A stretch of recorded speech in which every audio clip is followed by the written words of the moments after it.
As I got into my late 20s, finishing college, maybe even sooner than that, maybe even through college, moving out of high school, I remember noticing how crazy life began to feel. You know, it just seemed like everything was about making the grade and getting the job and moving forward in this or that. And after a time, I started to look back and go, you know, where did the magic go? Where did this sense of quiet stillness go? Why is it so difficult to tap into anymore? This feeling of emptiness or disconnection, or, you know, maybe a feeling even of not belonging, you know, just feeling lost. And I remember a while back, you know, many years ago, feeling, probably in my late 20s, feeling like, wow, you know, I remember these times when I was a kid. I had these three favorite places. One of them was a tree that I used to climb, and it was a super tall tree, and the branches would grow straight out as opposed to in this Y shape. And so because they were straight out, I could use them like a gymnastics bar, and I would literally flip around these branches way high up in the tree. My parents probably would have freaked out if they knew I was doing this, but this was my space and my joy and my connection to life. You know, I felt like I could see for miles. I could sing with the birds. I could sway in the breeze. All of that was so, so special, and such a sense. It really was more about the sense that I felt within me of connection, of belonging, of peace, of joy. And there were a couple places I used to go as well with my siblings. And we lived in a house that was, I feel blessed, because it was surrounded on three sides by woods, and on the fourth side there was a cornfield. And just a little bit down the road into that cornfield was this little island that we used to call the beautiful place, because it was so magical. It was kind of like a little mini patch of woods. So when you would walk into it, you really felt like you were getting enveloped and held in a completely new space. And it was covered in creeping myrtle with these beautiful purple flowers. There were the remains of an old foundation of a family that must have lived there many years ago. And we used to just imagine what that would have been like, or what it was like to have that space. And most likely what was the cornfield used to be their fields of farming. But this immediate space was surrounded by all these beautiful trees. And it just felt so held, so peaceful. And the third place was we would call it going down the creek, because it was down the hill through the woods behind our house. And we would go down into the creek, and it would meander and often make these S shapes. And if there was a spot where the S shape happened, it would feel like an island.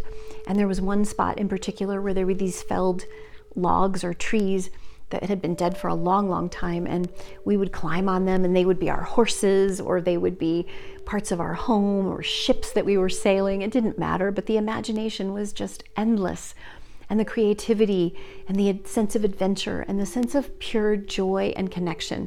We would get lost in the play for hours and hours and hours. And I would literally think back to these things, because I remember feeling really, really low, wondering, what have I done? You know, where has my life gone? Why don't I feel these kinds of moments?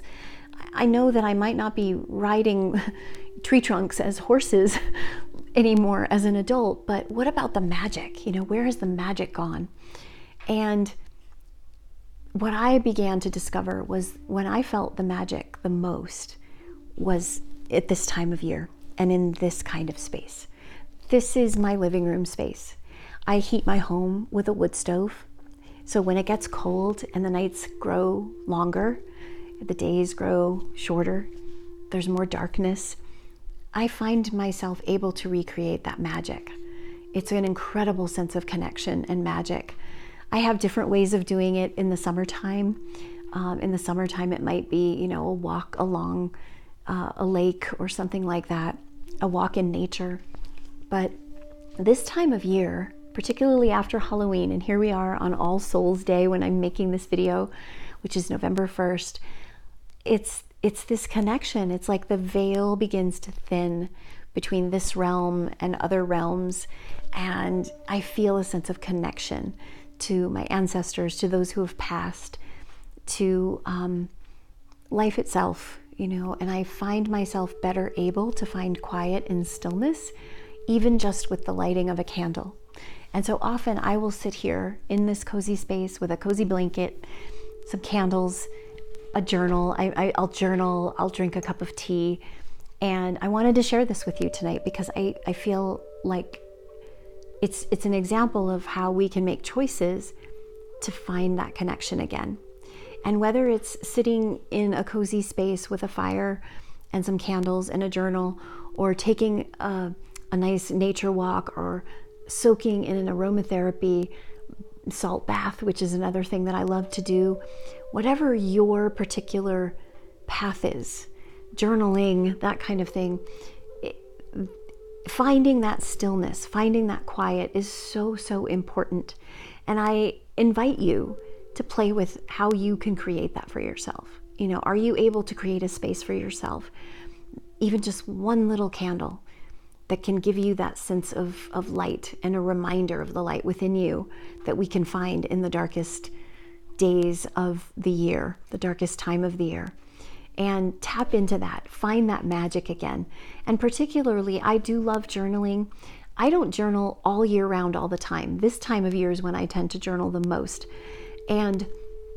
But I've always got a journal by my bed. I've always got a journal available. And I do find that jotting down my feelings and thoughts and experiences, and especially questions. I love journaling questions. No answers. I don't try to find the answers. I just journal the questions. That it can be so potent in feeling a sense of connection again, belonging, a sense of peace and joy, and just a deeper dive into something that maybe isn't always able to be described in words, but is more about a setting, a space that we create for ourselves, a feeling that we notice, that we resonate with. And I hope that inviting you into my space this evening and sharing an example of what I do to create this stillness and this quiet for me inspires you to find that for yourself as well, and find the magic again, and know that we are always connected. We are always able to take that time and space for ourselves if we really want to make it happen.